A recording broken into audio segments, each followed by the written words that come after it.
আর কয়েকদিন পরেই পবিত্র ঈদ উল ফিতর। ঈদ সামনে রেখে ঢাকা ছাড়ছে লাখো মানুষ। শুক্রবার থেকে টানা 9 দিনের ছুটিতে যাচ্ছে দেশ। অনেক দিন পর একটানা ছুটি পাচ্ছে মানুষ।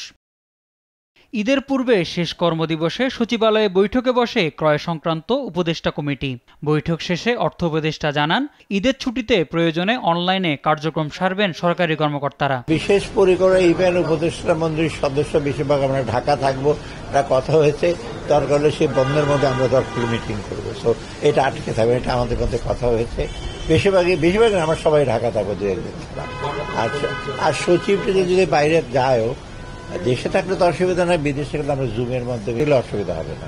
ঈদ যাত্রা ও নিরাপত্তা নিয়ে কথা বলেন স্বরাষ্ট্র সচিব নাসিমুল গনি। জানান, মহাসড়কের নিরাপত্তার বাড়তি ব্যবস্থা নেওয়া হয়েছে। আইন শৃঙ্খলা বাহিনী ছুটিতে নেই, তারা অ্যালার্ট থাকবে সমস্ত কাজের জন্য।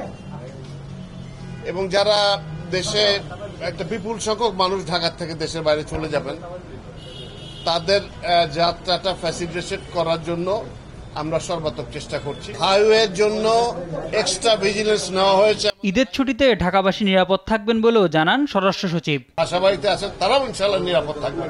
মোহাম্মদ সাকিব, দেশ টিভি, ঢাকা।